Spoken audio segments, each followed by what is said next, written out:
RTAG Convention 2022 is upon us. It is coming up in just a little over a week away. We are going to talk all things about the convention, get you some details that you may need, and we're going to tell you how to win a Bose headset from this podcast. We're also sitting down with Keith Rox from Wingman Med to talk all about your exit from the military and your medicals and how you can get yourself squared away and what to do if you're having issues with AMEs or getting that medical. All of that and more. This is our RTAG Nation podcast.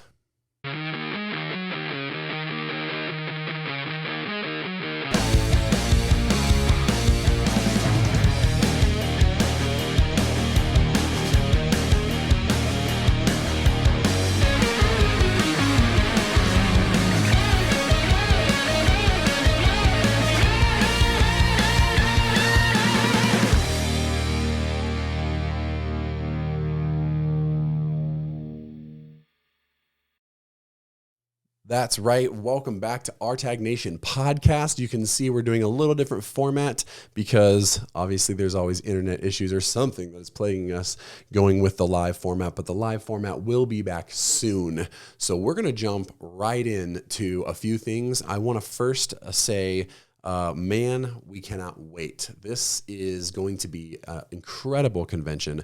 We know that there's so many people that are excited, and I'll just love to tell you that we have 5,400 people registered. 5,400. Let that sink in for just a minute. We sold out of any of our civilian registrations. We are maxed out pretty much on military reservations. The 80s party is going to be epic, and we're going to talk about that just a little bit more. But I am, of course, Josh Lee, the VP, your host for RTAG Nation podcast, and we are just through the roof. We want to say thank you to American Airlines, our diamond sponsor this year, who is really just come out to want to put their money where their mouth is and invest in the veteran community, and we can't thank them enough. This is just a small piece of the people that are coming, just a tiny little shot of all the people that are coming to the convention and really just put their time and effort into the veteran community. So first of all, just thank you to you, our members, for allowing us the opportunity to serve you in a way that has just exploded. If you would have told myself or Eric or Jim or Tim 4 or 5 years ago, even right coming into the COVID pandemic time, that we would be having a convention like this that is just going to blow the doors off of everything that we've done before, we would have told you you're crazy. I'm regularly blown away by what is going on and what is happening in not only our community, but the veteran community as a whole. And that's thanks to you. That's thanks to you giving up your time and putting in the effort to show up prepared, show these recruiters that we really are a great entity. We started from such small beginnings in Savannah 5 years ago to what we are today. And can you believe it? We're coming up to DFW on our 5th convention ever. It's amazing. So a big thank you to you all. So we are doing this a little differently. Now we're going to put these podcasts out on YouTube. We're going to do premieres so you can ask questions live. You're probably doing that possibly right now. But this is kind of how we're going to deliver it for the next few months until we get better live connectivity where I'm at. But we think this content is going to be very, very adequate for you and want you to get engaged. So make sure that you do subscribe. Make sure that you hit the notification bell and that you click the little subscribe so that you know when we go live. Again, we have more stuff coming out post-convention, some reviews and on bags, and I've got some reviews on some of the Bose headsets, and I'm going to review some of the other headsets that are available just to give you some information on what is going to be pertinent to you. We get questions all the time from people that are new to the industry, what they should get and how they should spend their money. And we want to help you guys out to do that. So with the convention, let's talk a few pieces, right? Let's talk 80s party. It's going to be amazing. We have an incredible 80s party planned for you. Live band, 80s Gadget is the band, and they are going to be with us doing live music from 8 to 10. So you're going to get an attendee email tomorrow, as a matter of fact, since you're watching this today.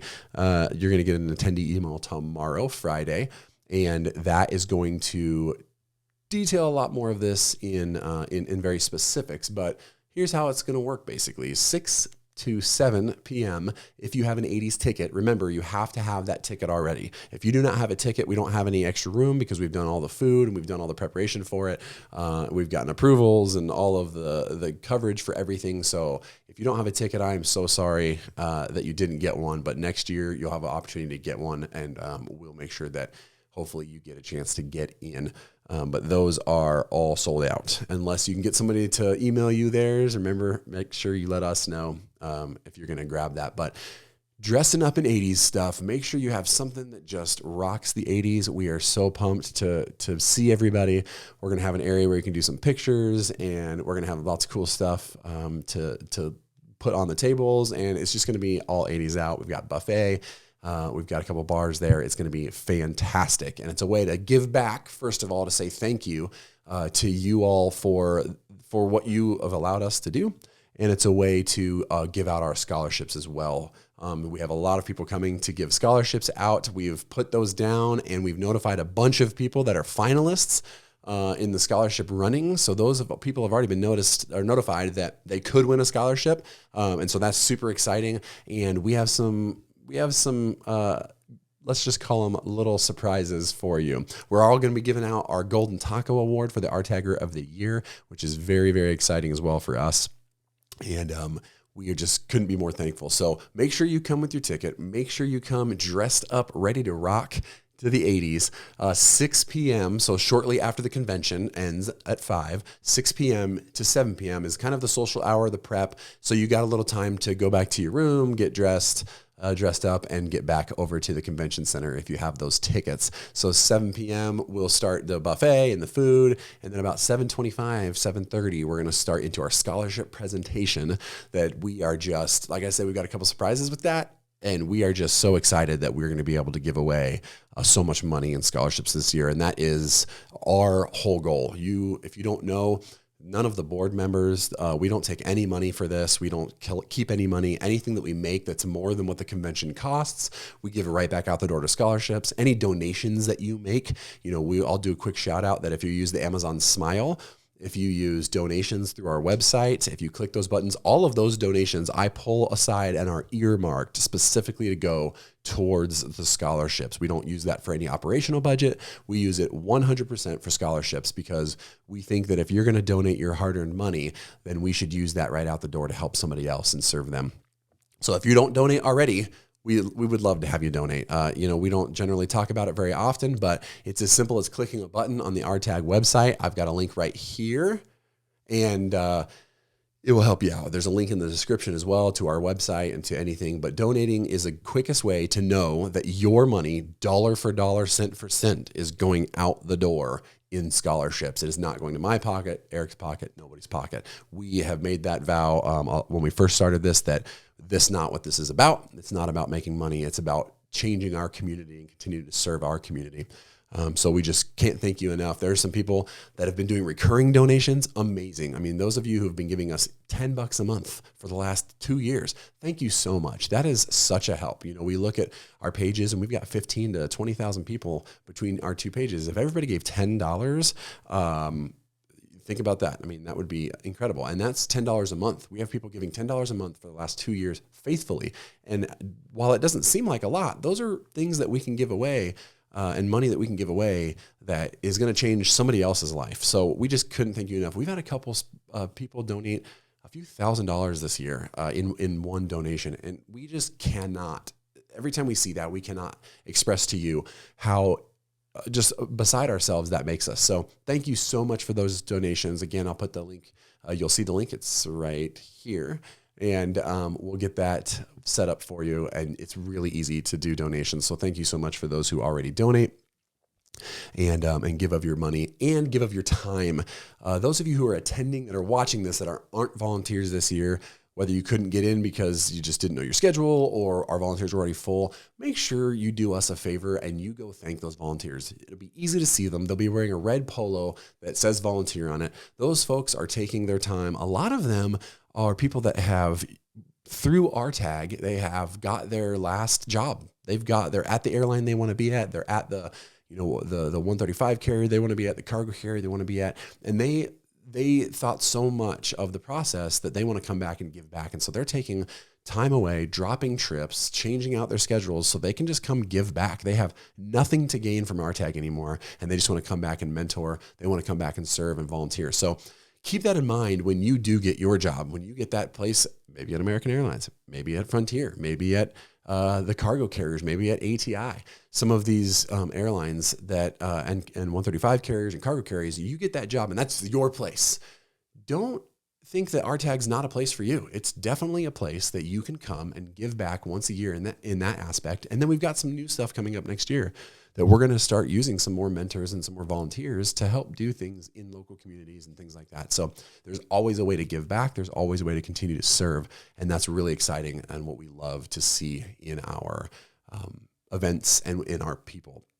So let's talk a little bit about the party or the convention itself. We talked about the party. Let's talk a little bit about the convention itself.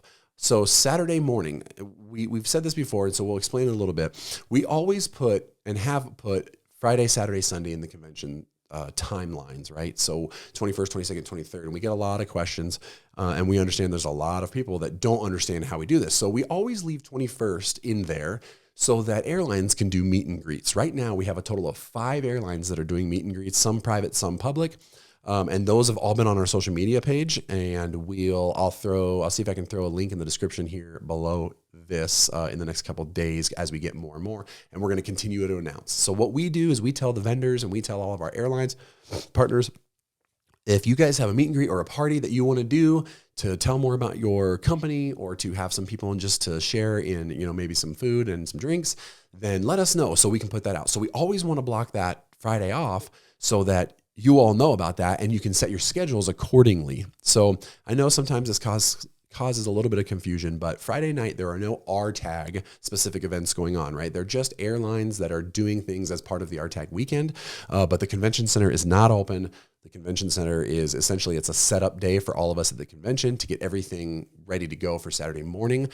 So please don't come to the convention center expecting to be able to check in or anything like that. That is just set aside for all of us to set everything up, and then look for those announcements on Friday that you can grab a meet and greet sign up or go out. Maybe I tell you one right now that I know off the top of my head, Connect Airlines. They're a little bit newer into the space, but got some really interesting things going on. And I actually will be sitting down with them on a podcast coming up soon, probably right after the convention, talk about their organization. But they've got 20 spots open for Topgolf. If you're sitting in the 2,500, I think, to 4,000 hour range and you want to do something a little different, go check them out. They've got a sign up link. They've shared it in RTAG Nation. We, I think, have shared it as well. And that information will be out in the attendee email tomorrow. So Friday night, no official RTAG events. Saturday morning, this is kind of important. So key important information here. Saturday morning, if you have a meet and greet with an airline, we know there are several people that have a meet and greet with an airline. Maybe it's Delta, maybe it's American, maybe it's United, maybe it's FlexJet, some of those companies. If it is between 9 a.m. and 10 a.m., we need to know. So you can email me at joshua@rtag.org. It'll be right here. Or you can email the info page, which is info@rtag.org, or get a hold of us somehow. We need to know between 10 a.m. and 9 a.m. who you are, because at 8 a.m., you will be able to show up a little early and get your pre-registration done, your check-in, so we can get you your lanyard and everything that you need to go into the show to get to your meet and greet on time. So if you are a signed up meet and greet, we know there's only about 110 people that happens between 9 a.m. and 10 a.m., please let us know. And please plan to be at the convention center somewhere around 8 o'clock. And we're going to have a separate line for the first 10 minutes to get you 100 and so people in. You'll have to show us where your meet and greet is, who's your meet and greet with and what time it is. And then we'll get you that badge. We'll get you that stuff set up so that at 9 o'clock after the closing ceremony or opening ceremony, my bad, we can get you straight into that meet and greet so that you aren't late. And so we've already notified those airlines as well that the opening ceremony, so they're tracking all of that. No worries about any of that. So at 8:30 in the morning, we're going to do our open ceremonies, our presentation of the colors and a national anthem like we do most years, and the ribbon cutting with the board, Eric, Jim, Tim, and myself, and American Airlines. And it's going to be awesome. We have the TCU Honor Guard, the ROTC TCU Honored Color Guard coming, and they are going to be phenomenal. You're not going to want to miss it. And then right at 9 a.m., we're going to cut that ribbon. We're going to give the vendors a quick minute to run back into their booths, and we're going to open up registration. Do not worry. Registration, like if you were at San Diego, you know it takes a minute to get in and check in. We will get you taken care of. All of the vendors know Saturday is kind of a crazy rush, and we get it. So be patient with our volunteers. They're going to get you bags and magazines and all the stuff that you need to get into the floor. And then we're just going to put you right in and you can have it. Now, you only need that check-in. Those badges are good for 2 days. So you only need to do that check-in that first morning as far as the badges to get all your gear and equipment for the convention. So that is that easy. Saturday morning for the first couple hours, it's going to be crazy, but we're going to get you in. We're going to get you squared away and set up. Let's talk a little bit. Well, actually, just in a few minutes, we'll talk about the application. We have an app. And after we sit down with Keith Rox, I'm going to get you set up on how to use the app and how to log in and register. And that way it'll help you with all of the scheduling and all of that. Tomorrow in the attendee email, we're going to get you scheduled, get you all the schedules. We're going to get you squared away on where to be, when to be, all of that. So last thing, 8 a.m., where you can start getting kind of prepared in the water gardens. So really what you're looking for is on Houston Street at the convention, basically right across from the Omni. There is a parking garage on one side. You can park there if you would like to. But we're going to assemble in front of the grand lobby. So it is going to be where the water gardens are. So if you look at the Water Gardens Fort Worth Convention Center, it's going to be on the water gardens entrance side. There'll be signs everywhere to help you kind of go. That's where our entry and exit are going to be. And so that's where you need to get everything squared, set up and be ready to go for that. We'll have some music going and kind of get everybody going, everybody ready. First 1,000-ish some odd people, we have donuts and coffee and some pastries are ready for you. And then there'll be concessions all day. So there'll be concessions. They're pretty inexpensive. They're on the main floor. And right next to the concessions, we're going to have a nice little refreshment and relax area so that if you need to take a minute, it's their long days. If you need to take a minute to grab a coffee, speaking of coffee, some good coffee.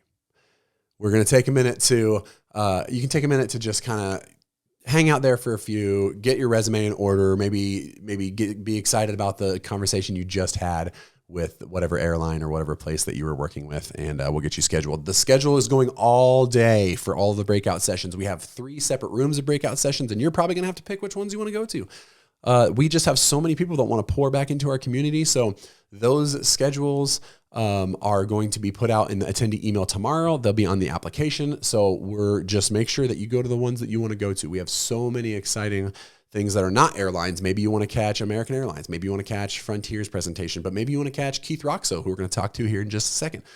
Maybe you want to catch Spitfire Elite and their breakout. Maybe it's Raven Careers, who is fantastic. They're going to open up with a networking for introverts, which was fantastic. And it's going to help you set up all for the convention. So those are ones that you're not going to want to miss, right? You're not going to want to miss those early ones that start, I believe, at 10 o'clock, because there's some interesting ones. I know Spitfire has a really cool one that they're going to talk about how to prep yourself for the RTAG weekend. Like I said, Raven's got one about networking. It's phenomenal. And so you're not going to want to miss those. So get in those. They're going to be limited. We have 300 or 200 something seats or 300 seats in each room. And so we're going to, first come, first serve. It's going to be fantastic.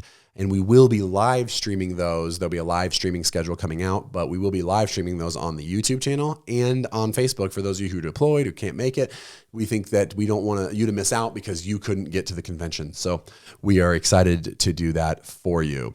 So we've talked all about the details so far that's going to be important to you. Do know that if you didn't get one of those meet and greet slots on the pre-sign-ups, we have worked with all of these companies to make sure that there are standby lines available. So if you couldn't get in there, or if you just found out about it, this convention and just signed up, we have got you covered. We don't want anybody to come all this way and take all this time away from their families and whatnot.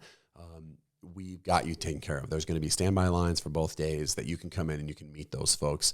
One of the things that we want to do as the board is when we have the registration, we're going to be standing outside, the 4 of us. You can't miss us. We're going to be in green shirts.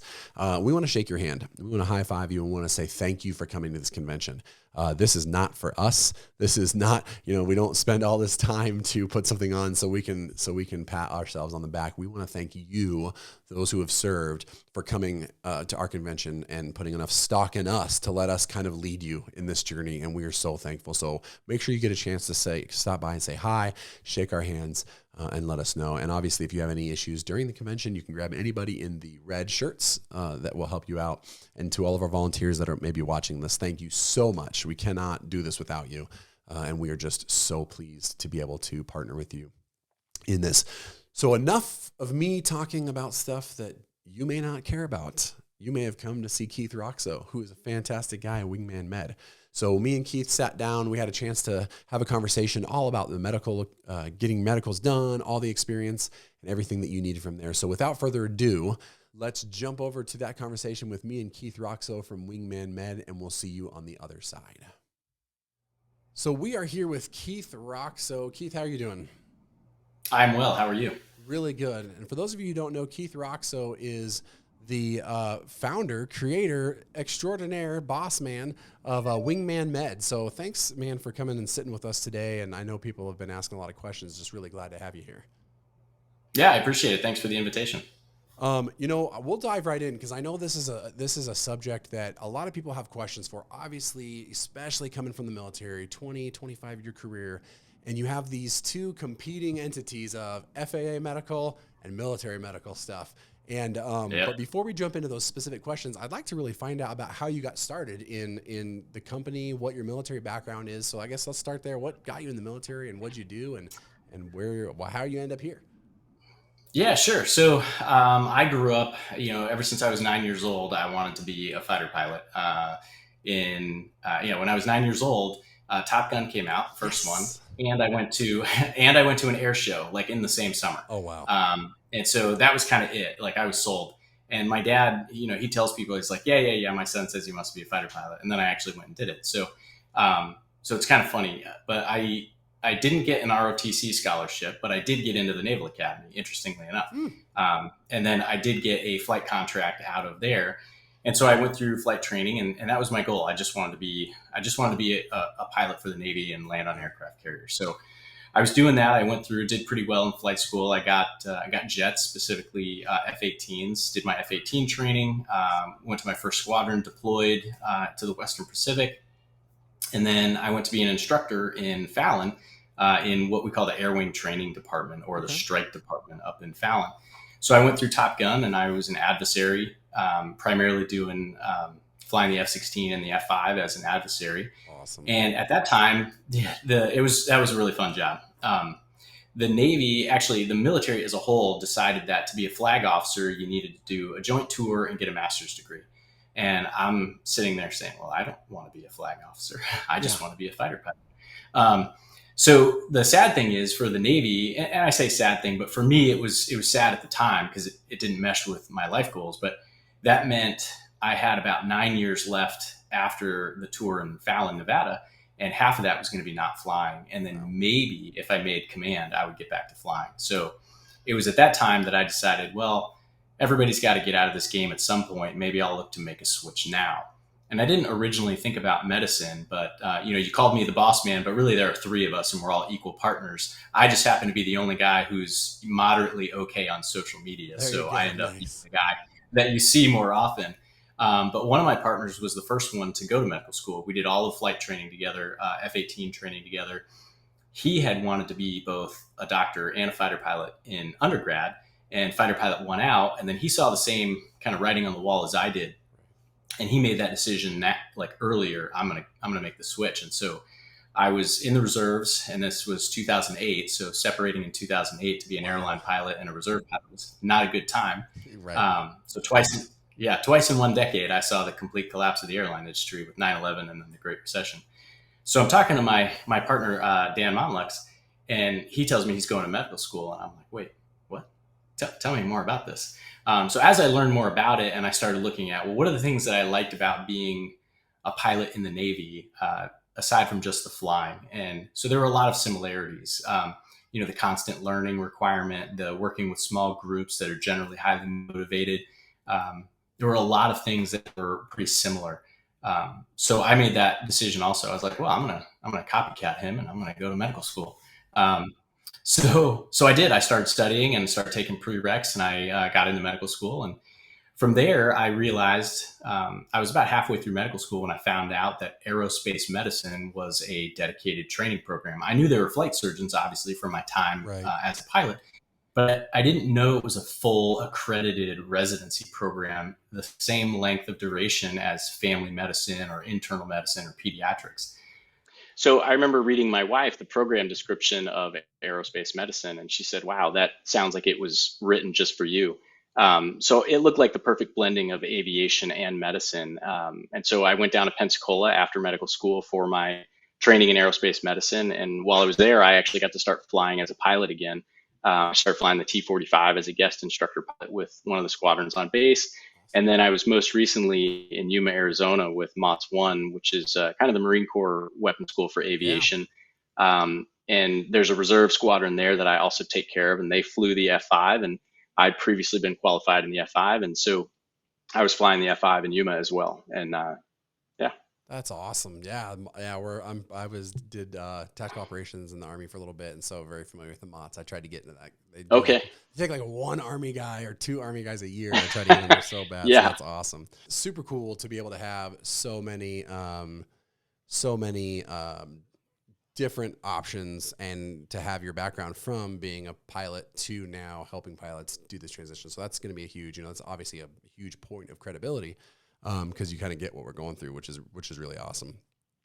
So how did the Wingman Med portion start? Like, how did you all get into deciding, hey, well, we're just going to do this for a living? Yeah. So the way that worked was you have a lot of the military qualifications that can be difficult for people as they get older or they have certain injuries.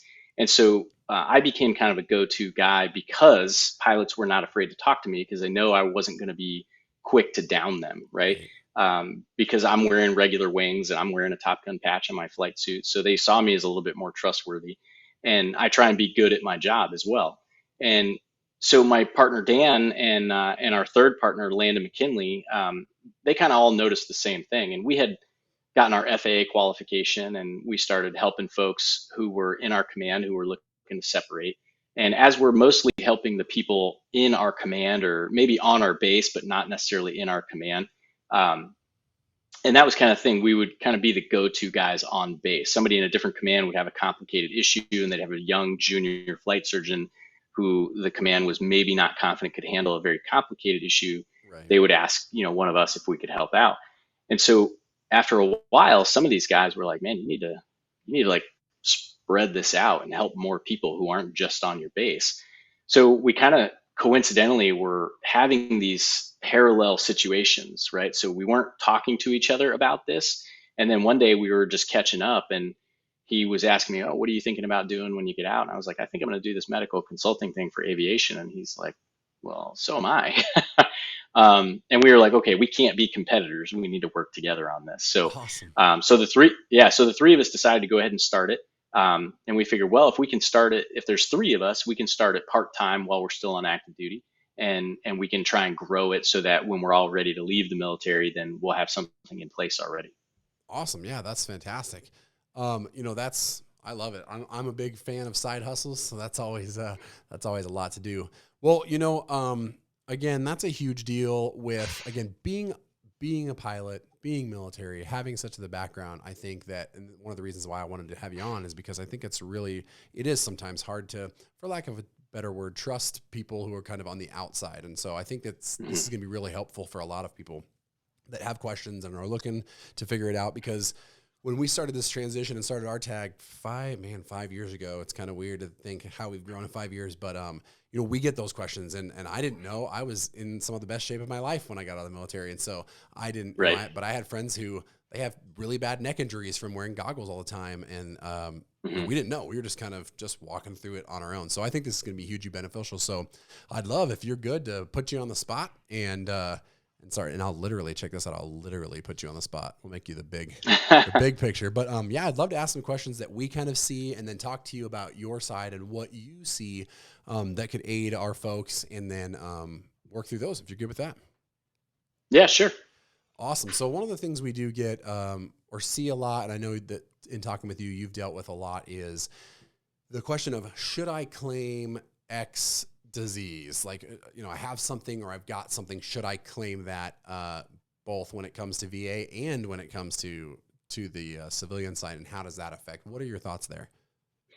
Yeah, the interesting thing about that is when people are asking that question, they're kind of misinterpreting how to fill out a MedExpress in the first place. So they think that if I don't have this disability, I don't have to tell the FAA.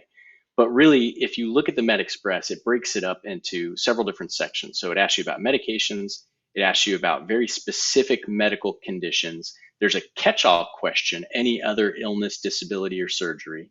Then it asks you about medical separation from the military or disqualification. And then it asks about VA disability, or correction, disability, which can be VA or Social Security generally. And then it asks about appointment history. So what they're not trying to trick people into divulging things. They're trying to get a consistent story, and they understand that the FAA is not a big evil empire. They understand that people are going to forget certain things. If you've been taking a high blood pressure medication for 10 years, you might kind of forget that you actually have high blood pressure because you're on a medication that controls it. So you might think, well, I don't have high blood pressure anymore. I have a medication. So you might neglect to put high blood pressure as a medical condition, but then you're going to list it most likely as a medication because you take it every day. So they're not trying to catch people in a negative way. They're trying to capture all of the medical conditions. The VA disability question, or correction again, the disability question is specifically to see if there's something that people are forgetting to mention somewhere else. So with that in mind, it's not a question of if I claim it, I have to report it. If you have the medical condition, you're supposed to report it regardless of it being a disability or not. Oh, okay. Awesome. That's really, really good. And I think that's really important on being able to figure out, okay, yeah, probably list it. But also I think sometimes there's that unease of, are they trying to catch me in something? So I think that's a really good explanation of that. One of the other questions we get as well is like, okay, well, I've done my VA disability, I've done my claims, but they all came back, and let's say X thing came back as a 0%. Is that something that I should report on the MedExpress? Yeah, and this is kind of just an analogy to the previous question we discussed. The FAA doesn't care about the percentage of disability. What they care about is the actual medical condition itself. Now, theoretically, if you have 100% disability for one specific condition, that means it might be kind of bad. Versus 0%, it's not really that bad. But the FAA wants to be the one to determine, okay, how bad is this or how bad is it not? So anything that's 0% still requires a medical condition to be present, and that does require it to be disclosed to the FAA. Chances are at a 0%, it's not going to be a huge deal, and the paperwork may not be necessary, or it might be relatively mild. Awesome. Very cool. So, and that is, really, that's something that I think that, again, it kind of goes back, like you said, to the previous question, is like, they're not really trying to get anybody. They're just trying to figure out how to define it on the FAA side to make sure, is this an issue? Is this not an issue? And trying to hold the reins in that aspect.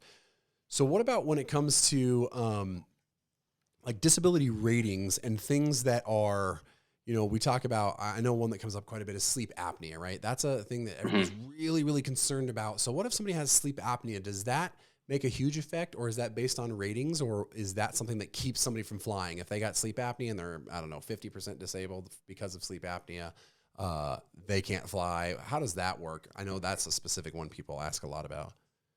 Right. And there are grades of various diseases, right? So like arthritis, I, for example, recently discovered that I have arthritis in my knees already. Oh, wow. And it's probably going to start creeping to other joints as I continue to get old. But how bad is the arthritis, right? And so that's the same thing with sleep apnea. There's levels of sleep apnea, and different levels require different types of treatment. So if you have very, very mild sleep apnea, you could probably be treated with something like a dental device. Above a certain cutoff, and sleep apnea is graded in a calculated number about how much oxygen are you losing per night and how frequent the episodes are. And so above a certain cutoff, it requires the machine, right? That CPAP machine that you have to wear. And that's for the FAA. The FAA has that requirement. Now, there's also surgical treatments that may or may not be effective for some people. So what you have to do is you have to prove to the FAA that you are treated. And if you think about it, sleep apnea, by definition, is a disease that causes daytime sleepiness. And the most common cause of pilot-related accidents is fatigue. So Right. from the FAA's perspective, you have a disease that is known to cause fatigue. Fatigue is a leading cause of airplane accidents. So we need to make sure that your fatigue is under control. And so really, it's just about proving. So sleep apnea is not a problem at all as long as you're being treated appropriately. What we frequently see is somebody gets a VA disability rating for sleep apnea, but they have never been on treatment and they're not currently on treatment. And so that's not just a sleep apnea problem. That's a problem with many diagnoses. They'll get a diagnosis or they'll have a claim from a historical diagnosis, but they're not getting treatment. Now, I broke my ankle about 4 months ago. I got treatment. My ankle is now better. I will disclose that, but I don't need ongoing treatment for my ankle once Right. it's better. But there are chronic conditions like diabetes or thyroid disease or sleep apnea. It's a chronic condition that requires ongoing treatment. So you have to have ongoing proof that you're meeting the treatment requirements in order to satisfy the FAA. Awesome. Yeah, no, that makes a lot of sense. I think that's really, really awesome. And I'll kind of even be a little more specific for my case. And because I don't know, and I think there's a lot of people that are probably very similar to me.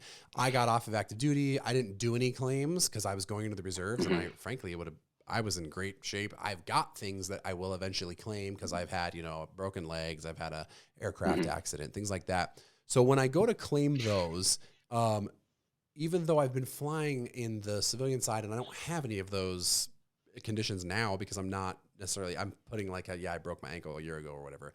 When I claim on VA, do I need to make sure that then I start claiming them as well? Or if I have anything happen, let's say now in the reserves, do I claim that now or do I wait till I have a disability rating, or should I just always put on what is the ailment? Or let's say a broken ankle, for instance. I broke my ankle about 12 years ago now. And I did put that on I think I put that on because it talks about, have you had any broken bones and things like that. So I put that on my AME's paperwork. So how does that work? If you're a reservist and something does happen, condition, do you wait till you claim VA, or do you go ahead and put that on your medical now? Yeah, and so let's use my broken ankle because it's fairly recent, right? So I still have several more years left before I leave active duty. Those contracts, man. Yeah. But I broke my ankle 4 months ago. If I were to go get a new medical, I would legally have to report that, because you have to report, it's have you ever is the way they phrase it, right? So I would report my broken ankle. Now, 4 or 5 years down the road, when I go to do my VA disability claim, when I separate from active duty and retire, I will get a VA disability most likely for my broken ankle and my busted shoulder and several other things. But then on the next medical at that time, the next FAA medical at that time, that will be the first time that I check yes to disability. And let's just keep it simple to the ankle for this point.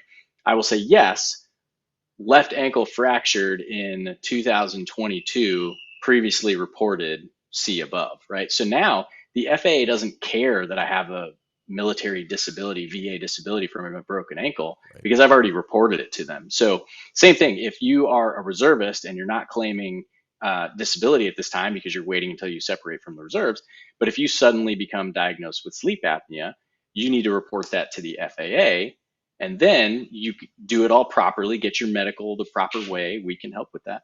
And you get your medical.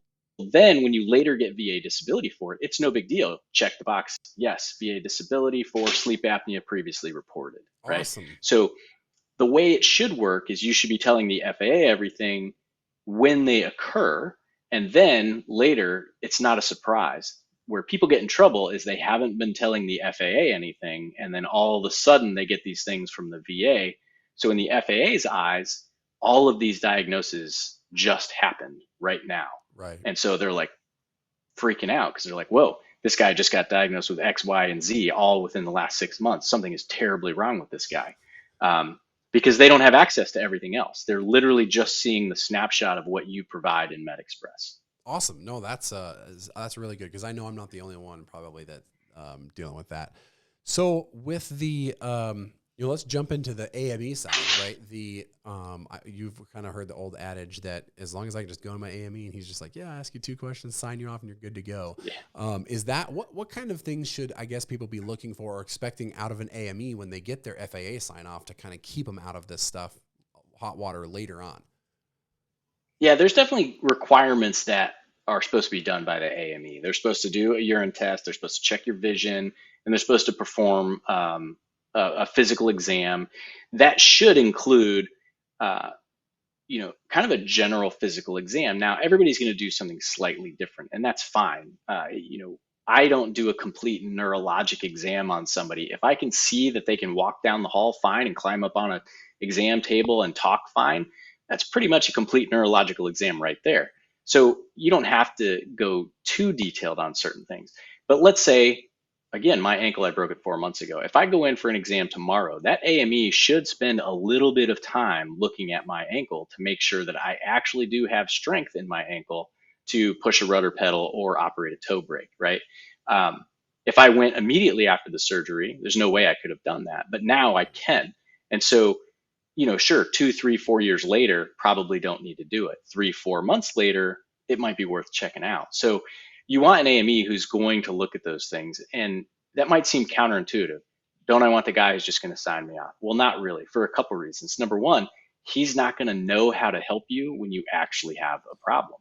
He's not going to be smart on the procedures. He's not going to be up to date on how to file things with the FAA and get you through a process. He's probably not going to be tight with the regional flight surgeon to expedite things on your behalf.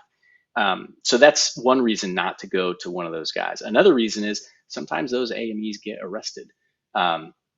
So there was a case several years ago. It was an AME in Miami, and it was pilots who had gone to him because they were airline guys, and they're like, well, I got a layover in Miami. I'll go to this guy. He's got a bunch of good reviews from my buddies.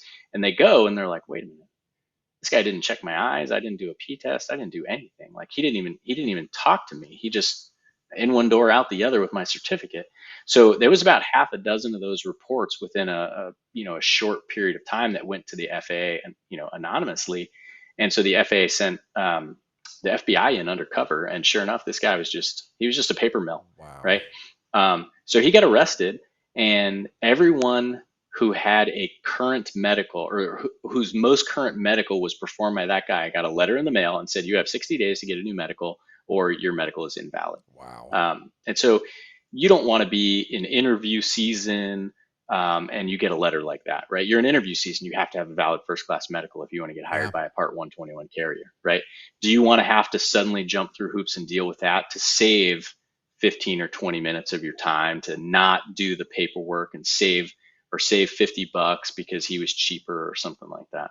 Wow, that's really, yeah, that's crazy. I hadn't heard that. That's fascinating. But where there's a will, there's a way. I guess people will just. So this is the part of the episode where we talk about the part that's not always so fun, and that comes with mental health issues. That's something that is I actually think it's an ever increasing issue, not just on the military side, but it's an ever increasing issue amongst everybody who is going for any type of medicals.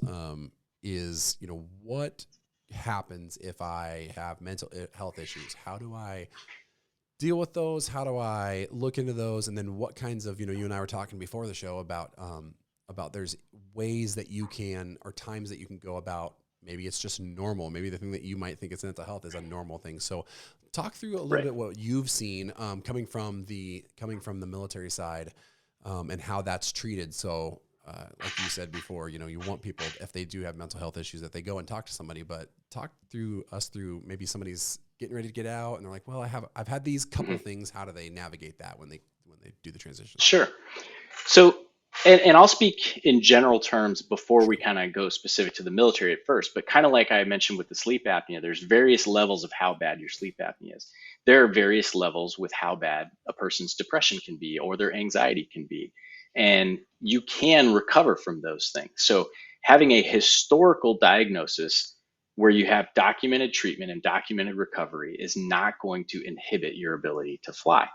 But those documented words are important there. Right. So you can't have been diagnosed with something and then subsequently have no treatment records and no official resolution from a doctor, and then just say, but no, I'm fine now, right? Because the FAA is like, well, with my ankle, another doctor can easily see that in a short exam.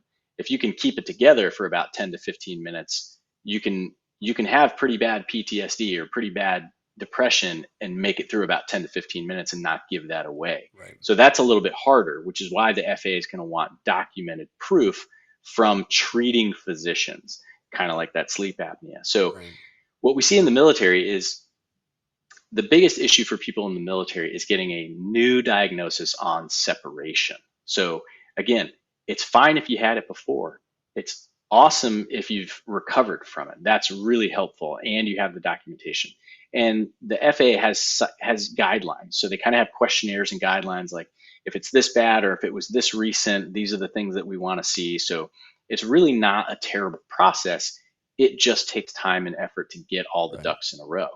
Where people really get in trouble is they work with a VSO or the Disabled American Veterans or the American Legion or Wounded Warrior, and they have a rep. And these guys are very well-meaning. This is not to disparage any of those guys. They're very well-meaning. They're not necessarily medically trained. They're definitely not aviation medicine trained. So their focus is to help you maximize your VA disability. And so they want you to go to all of your appointments and maybe play up some of the injuries a little bit, kind of thing.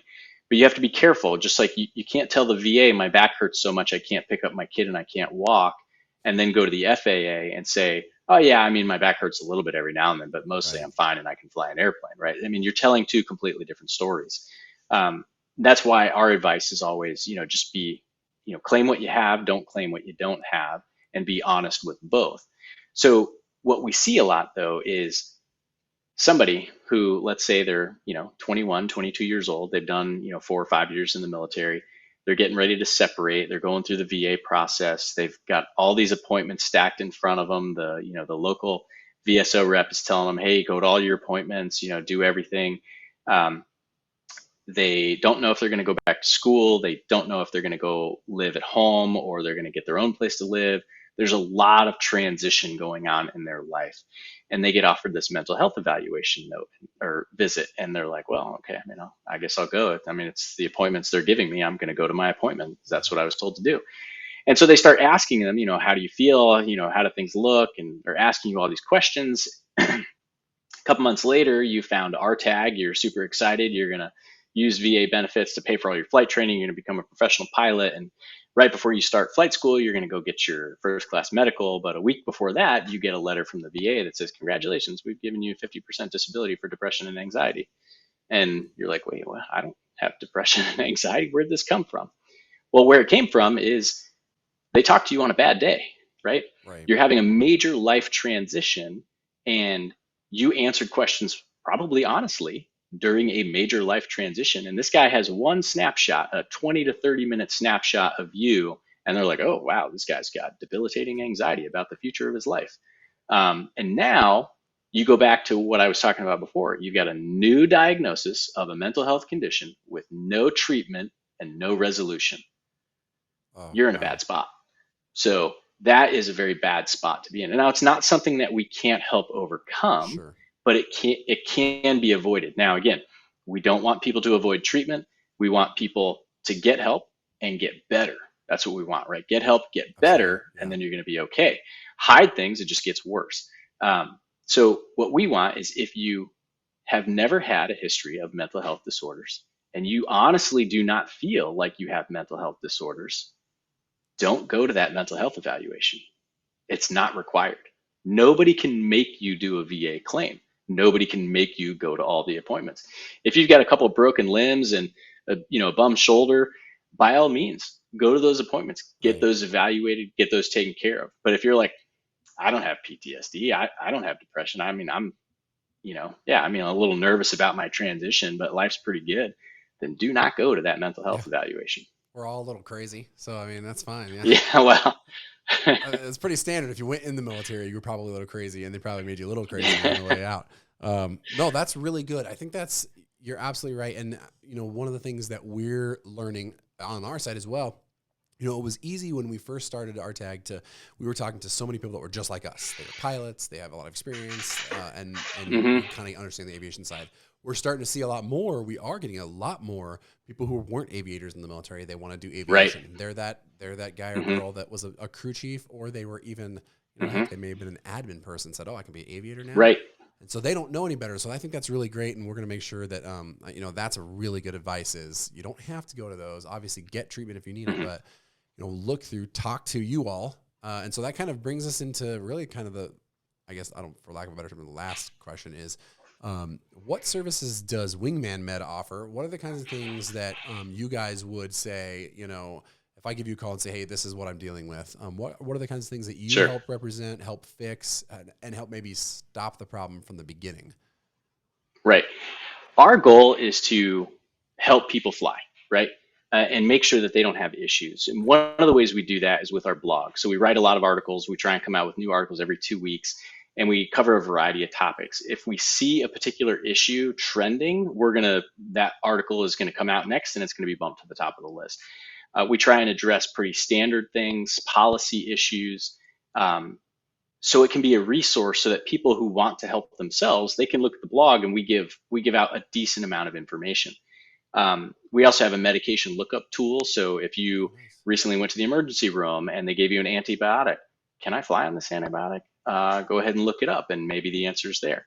Now, the FAA does not put out a comprehensive Right. medication guide, so we've had to build this ourselves by combing through various guidelines throughout the years. So it has taken a lot of time and effort, and my partner Dan Monlex kind of spearheaded that, and that is a Right. lot of energy he put in to put that database together. And if anybody finds an error in the database, we want to know, or if a medication that they are taking and has been approved is not in our database, it just means we didn't know about it. Right. So and then from there, we offer what we call our consulting services. And there's a few different levels. So for people this is primarily for the older pilot or the pilot who has a significant chronic medical condition. But we offer a subscription. So the subscription allows almost unlimited communication via email. We can schedule phone calls. And again, mostly targeted at the people with chronic conditions or just older pilots that have a multitude of issues. That way they don't run afoul of anything because they can Right. call us at any time. Now, anybody can call us at any time, although I will say it's easier to send an email and schedule a call. But we offer a free 15-minute consultation with anyone. Now, 15 to 20 minutes is your average doctor's appointment with your primary care doctor. So we're giving the equivalent of a free doctor's appointment to anyone that wants to Awesome. talk to us. And we do that because we want to help people fly. Yes, it is a business, but not everybody needs to pay us. So if we can solve your problem in 15 minutes, great. If we can tell you, hey, you might need a little bit of help, but if you read our blog article here and you feel comfortable doing it on your own, you're probably going to be fine. Some people are not comfortable doing it on their own, no matter what, right? Right. And they do want somebody help, right? When I was young and single and didn't own a home and didn't own a business, I did my own taxes. Right. I do not do my own taxes now. That's a good point. I'm married, I have kids, I have a house, I have a business. My taxes are much more complicated than they used to be. I'm not going to spend weeks trying to figure out how to do that when I can pay an accountant to do it for me. Right. And that's kind of how we operate, right? We are medical consultants specifically for pilots trying to get their FAA medical. So if we can figure it out in that short consult, you don't owe us anything. Our latest Google review was from a guy that I told, hey man, you don't need our help. Like, this is what you need to do. You'll be fine. And so that's fantastic. And part of that is we think people are going to turn around and tell their friends. Yeah. Now, we also, similarly, we will tell people, hey, this is going to be complicated. This is probably how long it will take if you don't use our help. If you do, we can probably cut that time down by preparing you in advance. And then there are still other people that, unfortunately, we have to tell that it's not that they don't need our help, it's that we can't help them. So either the disease that they have or the medications that they take, they're just not going to get approved, right? And so we're not going to take somebody's money when we know we're not going to be able to help them, right? We want all of our pilots to get their medical. So we're not going to take somebody that we know isn't going to get their medical. Right. So that's what we do on our free consultation. if somebody wants to hire us, so our traditional service was the FAA record review and case preparation service. And so that's where we work with the individual pilot to make sure that we streamline their medical application process to the maximum extent. Now, I do frequently tell people we don't guarantee success. Sure. And that's because if we say, hey, based on what you've told us, we want you to see this doctor and get these tests done, we can't always predict how that's going to come out. Right. So that's why we can't guarantee success. What we guarantee is expertise and efficiency. That's what we guarantee. And we stay with the client all the way until they receive their medical or they are denied their medical. There's a couple of caveats to that. If we say, hey, we need you to see this doctor and do this thing and do this thing, and then let us review everything before you go to your medical, because sometimes people will follow our plan, but then they'll send more stuff into the FAA that we didn't know about, and then they will get denied. And it's like, well, you didn't give me a chance to look at that. If I had known that, we would have prepared you differently. So that's what we do. We're with you until you get your medical or you get denied. Sometimes the FAA comes back and asks for more information. If they ask for more information, we're still on the hook because it means we didn't prepare you properly. Right. And that's rare. Typically, when that happens, it's because the pilot told the FAA something that they didn't tell us. So, Gotcha. So that's kind of our main service, is that record review and case preparation. In general, if you have a significant medical condition and you get deferred, right? So there's 3 outcomes to an FAA medical. You can get your medical issued, you can get denied, which is rare, or you can be deferred for further evaluation by the FAA. And that starts kind of a paperwork back and forth. They take at least 2 months to send you a letter, and then they only give you 2 months to respond. Sometimes you can't get into the doctor and get all the information and get it back to the FAA in 2 months. Yeah. So what we do is we prepare people in advance of that first exam. So either they're not going to get deferred in the first place, or if they get deferred, everything they need is traveling with that exam so that it's a quick turnaround, a 2-month time or 4 months instead of 4, 6, or 8 months. So awesome. Man, that's super cool. Yeah. And, as a business guy myself, and as obviously us being, RTAG being the charity that we built, having that service first mentality, I think is huge. About, we want you to be able to use us, and we're not going to waste your time. We're trying to take money from you. And that's awesome. I put your website there down at the bottom. So and anybody who's watching this right now can get on their website. There'll also be links in the description as well to your guys' site and your information, which is super awesome. I think super beneficial, obviously. And so, that was one of the last things we haven't maybe mentioned, is that you guys are going to be at the convention, right? In October? Yep, we are going to be at the convention. And if I may, I have one other announcement. Yeah. So we are offering a new service now. It is a combination VA preparation and FAA medical preparation service. Awesome. So we actually, because myself and my 2 partners, we know that we are the experts on the FAA process. We also know that we are not the experts on the VA process. So we brought in another doctor who's going to help out with those cases. So this is going to be a 2-physician team, 2 doctors, both doctors board certified in their specialty, are going to look at your entire military medical record and try to maximize your VA disability while making sure that your FAA doesn't get disrupted in the process. So that is a new service that we are now going to be offering. So that's available to anyone. Obviously, it's less valuable for people who are already out and have already received their VA disability claim. It's maybe more valuable for people who are about a year or 2 out and are starting to plan their exit from the military. Well, I will tell you right now, I'm going to take advantage of that, because I have no idea. I'm good in a lot of areas, and getting the VA stuff, like I said, I always feel like, man, I'm in great shape. I feel good. And like, no, you don't feel good. But, that's, and then I'll wake up and my back will hurt. And, but yeah, actually, I'm going to take advantage of that. I'll tell you right now, because I think that's something where I've already done the FAA side, but I don't have any idea about the VA. And I definitely want to get what I need, but also want to make sure I can keep flying, because I really enjoy this job. But that's awesome. That's huge. So everybody who's watching, you heard that. I mean, that is we get a lot of people that are about a year, maybe 2 years from this transition. This is something that will absolutely help you. And I can tell you, having personally talked to people who are just having nightmare stories, I know Keith's the same way, where it is well worth every bit that you pay for somebody who knows what they're looking at to get it taken care of immediately, so that 5 years down the road, you don't have somebody going, hey, but you said this, and now you're a captain, and now you got to stop flying for a little bit and get on that Right. disability. That's awesome. We all know that long-term disability that the airlines have. But so that's awesome, Keith. That's great. And I'm glad you announced that. They're going to be at the convention. It's going to be great. We'll try to have you guys back as well, because I think it's really good information, something even maybe once a year, because you see new things. Anything else, anywhere else people can find you other than the wingmanmed.com or? So we are, yeah, we're pretty active in the RTAG group. So we do have a Facebook page where we primarily link our blog articles. People can message us on Facebook. Generally, they will get an automatic reply that says, hey, please email us. And then we're on LinkedIn as well. So we do appreciate people sharing our articles, because that helps spread the word. You never know who's hiding something, not hiding it in a negative way, but they don't want to talk about it. People don't always want to talk about medical issues, right? So you never know who's sitting there, got a medical issue, and they're not sure how to handle it. So sharing our articles is one way to kind of spread the word and let other people know. Because like I mentioned before, our goal is to get people flying.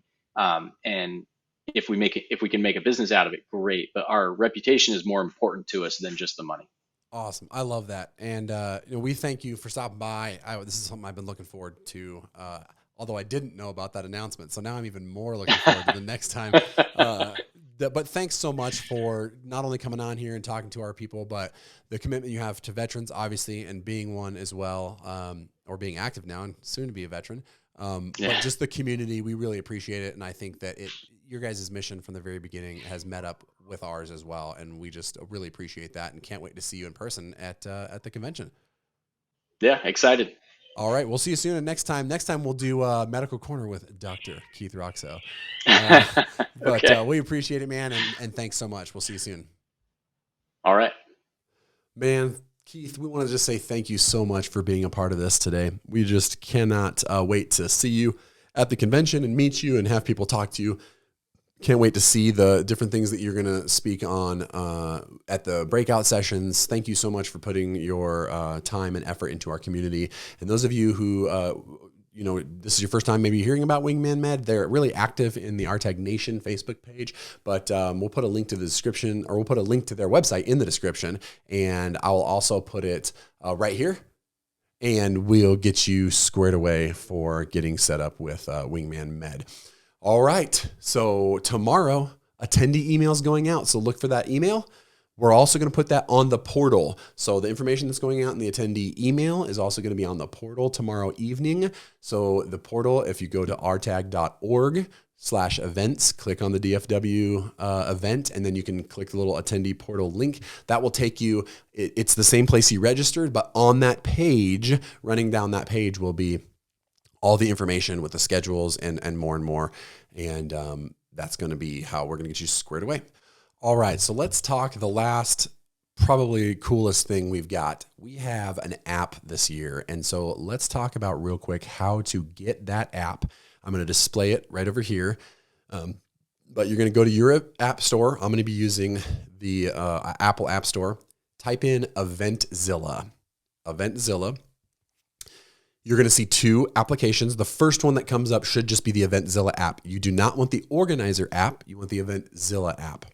So super easy. Download the Eventzilla app. It's going to ask you, please sign in with the email that you use to register for the event. So it's probably your regular email. Sign in with that.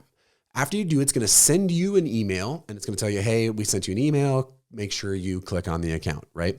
So go in, find that email, click the little button that says verify my email, and then it's going to ask you if you want to open up in the Eventzilla app. Click yes. Then it's going to ask you to set a password. Set a quick password. As you can see, is my wonderful wife Becky. Her setup you can see in the images here. But you're going to set up that password, and then it's going to bring you to the bio page. It's going to ask you to put a little information in. You do not have to put any of that info, but I recommend doing it because it's a way to be able to, we do have chat feature. If you want to talk to people on the app, you have that ability, but you don't have to put your information in there. You can skip that step if you'd like to. So I'm going to skip that step, obviously.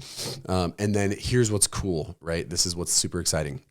So the first thing you notice is the app pops up, And in the top right of the app, it says My Tickets. So when you come to check in, you can get My Tickets. You just click that My Tickets link. It's going to pop up for you. It's going to show you your link. You're going to scan that on check-in. You are good to go right through the doors. So that's really great. You can also see a couple other things here that I'm highlighting that are, just a few. It has the schedule on here. Obviously, that's being built out. It has the floor plan. It's going to be a better picture of this, the floor plan that you can find out which each vendor's at and where you want to go.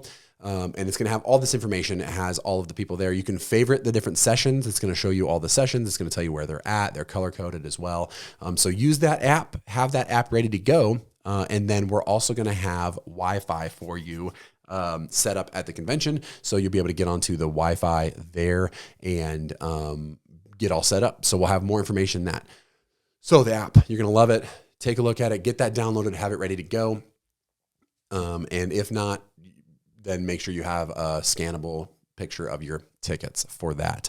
And make sure that they are the tickets for the convention and not the 80s party if you have both. So we thank you for stopping by. This is awesome. Let me tell you two last parting things. What we want to do is we're going to give away a Bose headset, Bose A20. Bose is giving us a ton of headsets. I want to give that away. So here's what we're going to do. Comment in this video below. Subscribe. Comment in the video below about one thing that you are super excited about RTAG, what you can't wait to do. If you've been here before, leave a comment down there. I'm going to randomly grab one of those comments. And next week, we have Corey Glenn from American Airlines on the show on Thursday, the day before the convention weekend starts, basically. So next week, I'm going to pick one on the show. I'm going to pick one of those comments. I'll scroll through, we'll pick them, and then I will give you a Bose headset A20. If you're at the convention, I'll do it in person. If not, I'll give it to you through a mail, and I'll make sure that you get it. But make sure you comment in the section or the comment section below about what you're expecting out of RTAG, or if you can't make it, maybe what you got from a previous RTAG. We would love to have that. And like I said, next week, I'm going to randomly grab one of those comments with Corey Glenn, and we will get you a Bose A20 brand new headset. And so we're so excited. So grab the app, make sure you're ready to show up, suits and all, and ready to rock. Make sure that you are ready to grab that job. Make sure that you are taking care of yourself, both health wise and being ready to come and hit the floor running. Probably wear some comfortable shoes because you're going to be on your feet a lot, but we cannot wait to see you. We cannot wait to have this event, if whether it's your first or your fifth one.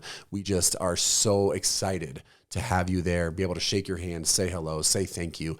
And we will see you at the convention. I will see you in the next RTAG video that's coming out, RTAG podcast that's coming out on Thursday of next week. That is the 20th, my wife's birthday. That is the 20th of October. And make sure you share this out. If you haven't had a chance to share this out, share this with people. It's going to be a little bit easier to share this video from YouTube all over your social media. It'll be awesome. It will really help us out as well. Thank you for those who have donated. Thank you for those who have given through Amazon Smile. That is amazing, and we cannot thank you enough. So until next time, I am Josh Lee, the VP, and we will see you on the next RTAG Nation podcast.